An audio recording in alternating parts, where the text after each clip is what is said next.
Hey. Good morning, Robert Rostick. What's happening, brother? I don't know, man.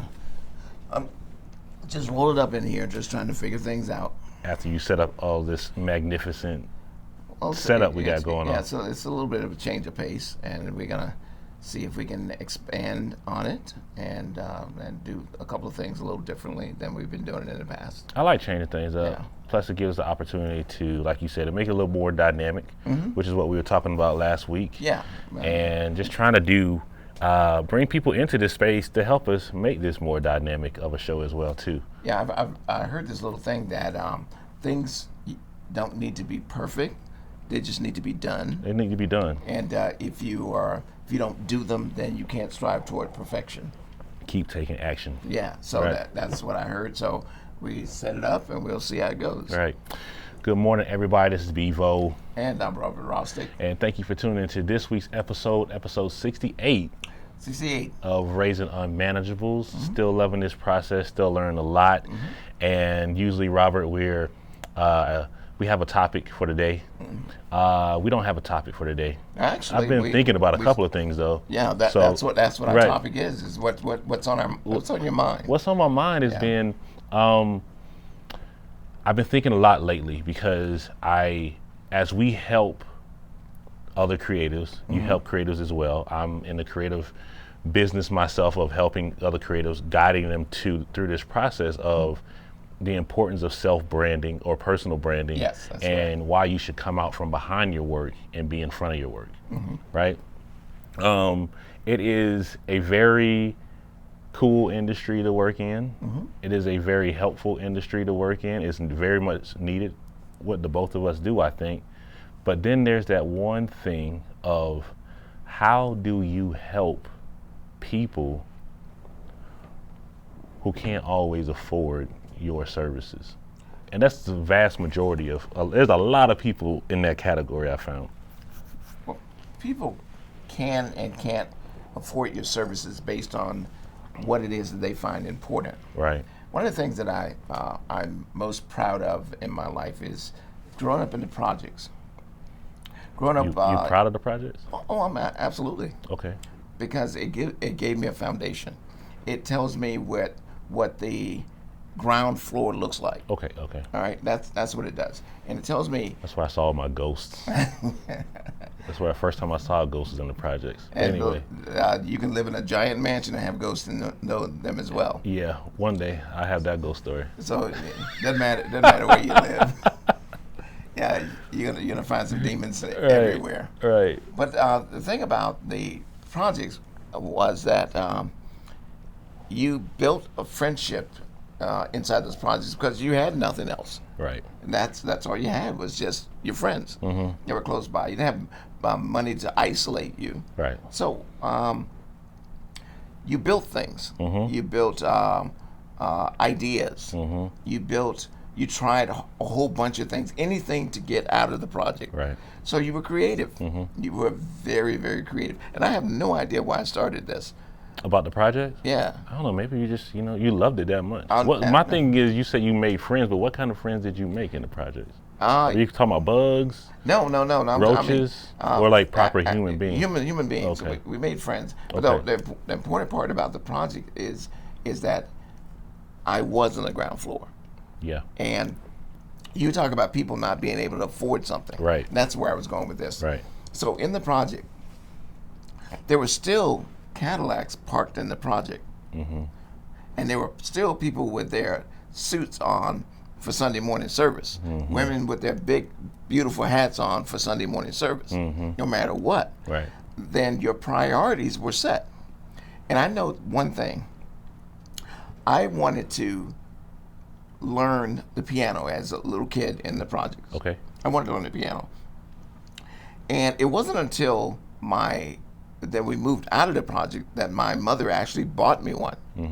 But what I didn't know is that she had saved up while in the project, doing little odd jobs, working, and my father's as well working.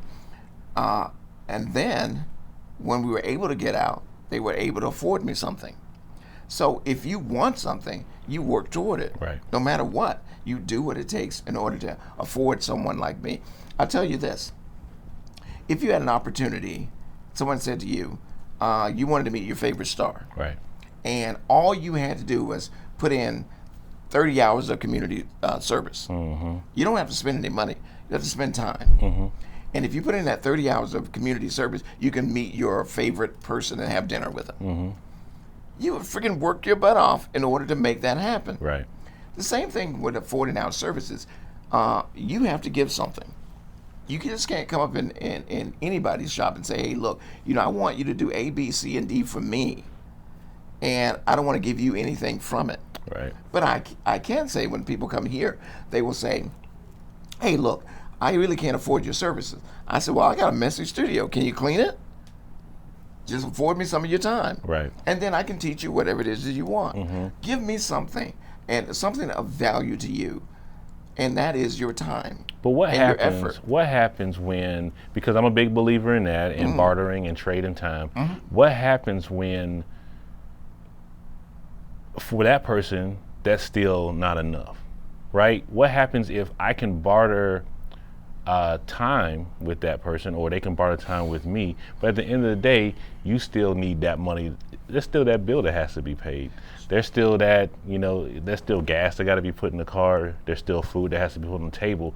If I barter all of my time to everybody, then I don't have what I need to pay my bills.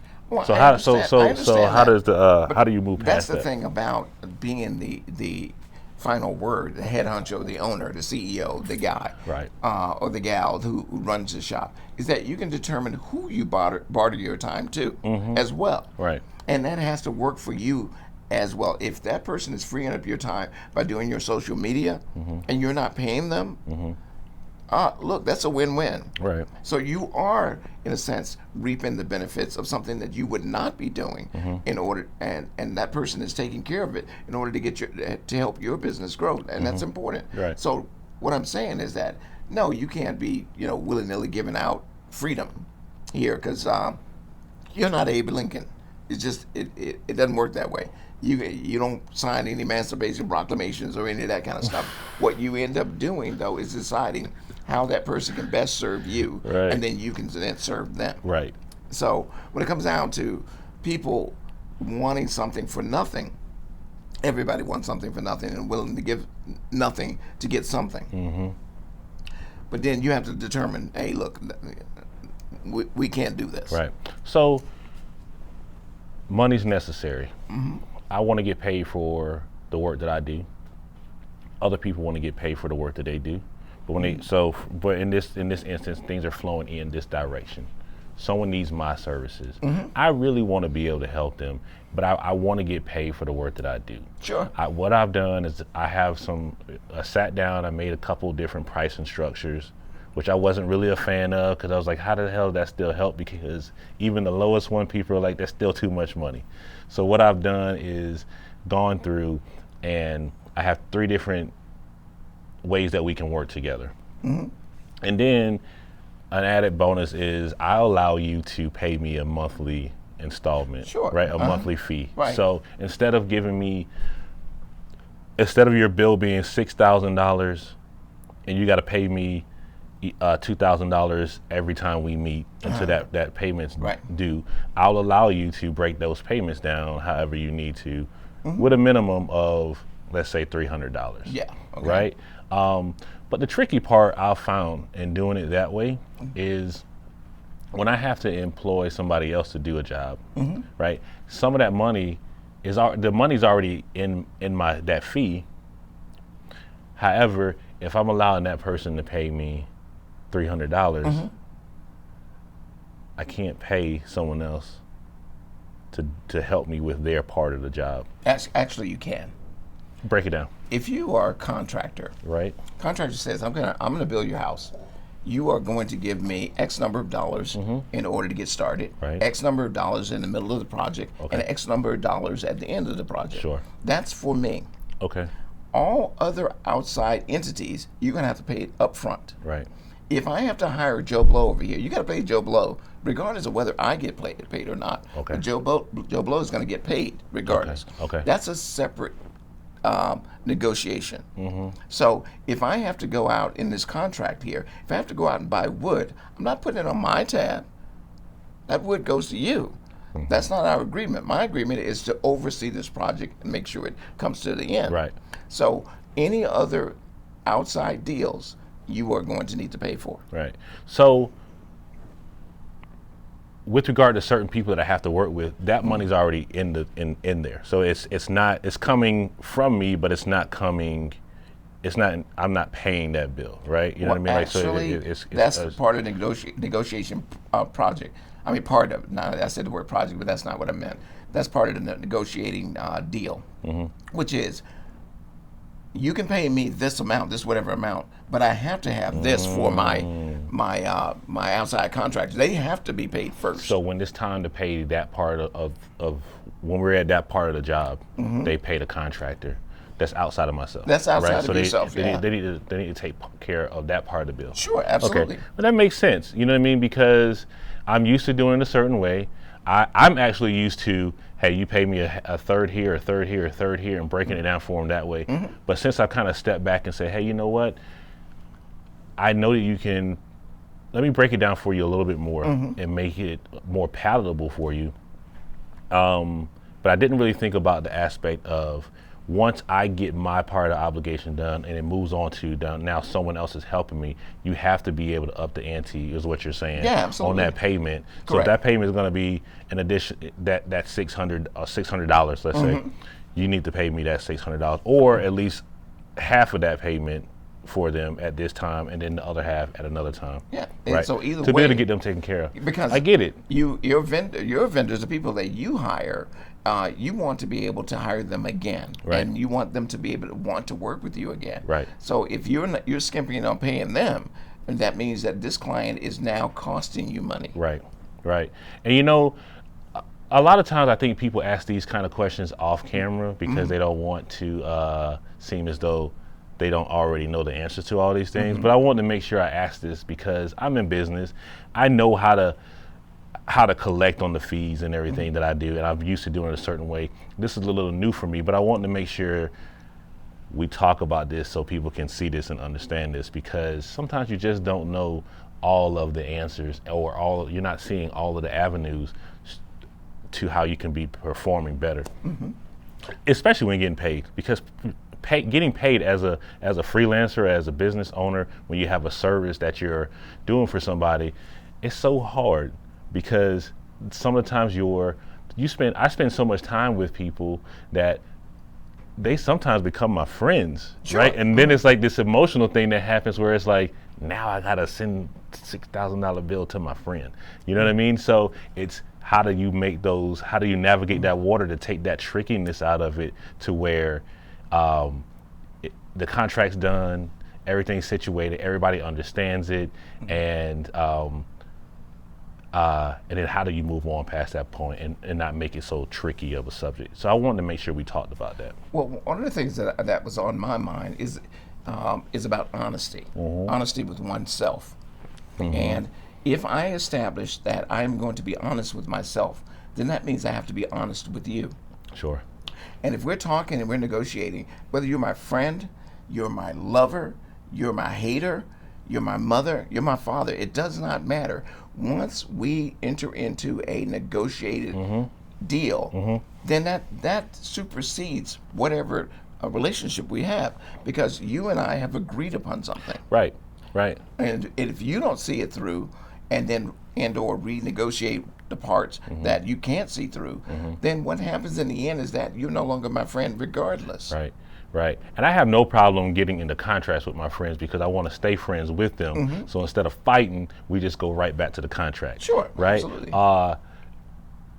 The only time I've found where it's tricky is just what we're talking about right now, is when you get to that situation, you're like, now I need to pay a copywriter to write something for you, and I have allowed you to pay me only $300 a month, which means I don't have that money to pay them now, which means at this point I'm going to have to pay them, and I'm going to lose out at this time. So talk to me about, how do you pivot when it's not in the contract? How do you pivot to that situation, to that discussion, if it's not in the contract? Well, that discussion is, and always should be in the contract, is that my fee and payment is negotiable. Right. All other vendors and or supplies are non-negotiable. Right. That becomes the first thing you write into the contract. Okay. So if we need a copywriter, if we need extra pencils, that comes out of your deal. That's non-negotiable. I don't pay for that, nor should I pay for that, because it's serving you, not me, Right. in order to get those extra items. But if you don't put the part about the fact that your fee is negotiable, your payment is negotiable, as to when they can and can't pay you, and when I say negotiable, all fees and or monies are in addition are paid at the end of the project before I turn over the project to Sure, you. You know, yeah. that Yeah. becomes part of it. But in my contracts, or even in my talks, just having to talk with someone, I always tell people, you and I can work out something as far as a payment plan, but all supplies and or suppliers are non-negotiable. Are we in agreement with that? Got And it. then they say, yeah, okay, I get it. Right. So if I need a copywriter, I'm not going to move forward until you pay that copywriter. Got it. So moving forward, that'll be in that part of the contract. Absolutely. And I do have some terms where it talks about anything outside the scope of work is billed at A, B, C, D amount of hours. However, that plain English isn't in there currently. So how do I pivot, if you can, in the middle of I'm in the middle of a job right now, and I'm going to need writing services. Okay. How do I set that up with them right now? It's not in that contract. You have that conversation with them. Look, this is going to require A, B, C, or D. This is going to, and what I wanted to do before we moved ahead in this project, I wanted to make sure that you know that what is about to be the funds that are needed in order to make this go ahead is this amount. Right. And it is not a hard thing. I'm supposed to drive a car for you from here to Atlanta. And you say, okay, it's going to be X number of dollars in order for me to drive that car from here to Tampa, Right. which is kind of, it's getting kind of cold now. It's below 90, so I wore my long sleeve shirt. It is a little expensive feeling in here. Yeah, so anyway. But usually it's like the opposite. Yeah, I know it's pretty warm in here. Right. But I'm driving your car for you, and I have a flat tire. Okay. I call you at the point where I have a flat tire somewhere in Gainesville, between here and Atlanta. I said, look, I need to replace your tire. That was not something that was anticipated. Yeah, you're saying you're not in control. You're not in charge of the maintenance part. You're just in charge of getting it there. I'm just in charge of getting it there. Okay. So I'm going to call you and I'm going to say to you, hey, look, I need to know, do I need to take this to a particular shop? And if I do, are you going to be able to call it in, call the credit card in and pay for it? Or do I leave it on the side of the road and I get an Uber and go back? Right. But that's a necessary, understandable problem, because my job was only to get it to drive Atlanta. it there, right. That's it. Right. So they need a copywriter. Hey, we need a copywriter in there.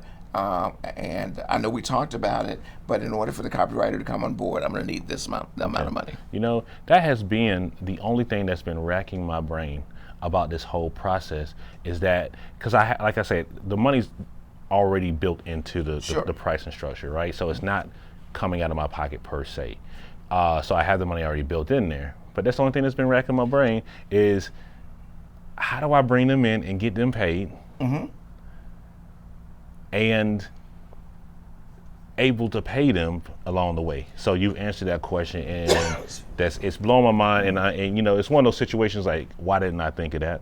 But it's experience, and it's time on the job, and it's time in this business. And that's one thing, since I changed my pricing structure or had these package structures, that I hadn't considered. Now, I got into. One thing I also want you to consider as well, something you mentioned about it's built into the package. At the end of the cycle, when it comes to billing, when it comes to the final billing, it should reflect a lesser amount, because they've already come out of pocket to pay for something that it's already built in your contract. Yeah, so by the end of their payment, by the time they finish paying me for everything, Right. they've come out.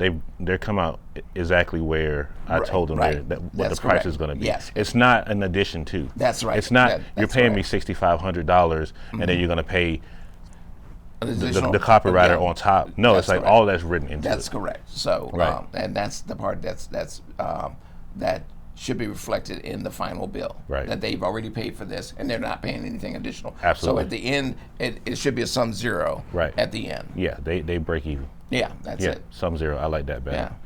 Cool, man. I really All right. appreciate it because it's one of those things where I know I've been thinking about for a while. I've asked a couple people and they really couldn't break it down and explain it to me. And I know other people that I've talked to before have the same issue or the same types of problems. So hopefully that answered that problem because I know I've been seeking the answer for that problem. And it's so simple. Have that conversation. Be truthful, be straight up. Yes, all the things that absolutely. we're doing anyway. Yeah, But always. you don't really think about how to navigate that until you're faced with it. So that's actually going to help out moving forward, and I hope it helps everybody else out with the same problem in whatever industry you're working in. So Robert Rossett, please take us out, wrap this thing up for us. In order to go forward in anything that you're going to have to do every day, any day, is that you're going to have to be slightly radical, slightly taking yourself out of yourself and be a little bit, what do they call it when you go outside of yourself? Open-minded. Open-minded. Yeah, you got to be a little bit more open-minded. And when you become open-minded and you become free, then you become unmanageable. So take a moment to become unmanageable. Absolutely. So everybody who is watching on Facebook Live, please like, share, and then get on over to YouTube and like, share, comment, and subscribe because we want to grow that channel. We want to make sure that we're providing you with more conversations like this and just keep having fun in the process. So, And also turn that notification bell on and that lets you know when we are live. So keep that on, turn it on, make sure it's there. And that way you'll get it. You won't miss a thing. It'll automatically let you know that we're here. So. that's right. Once again, I'm Bevo. And I'm Robert Rostick. And this is episode 68 of Raising Unmanageables. Appreciate it, guys. Peace.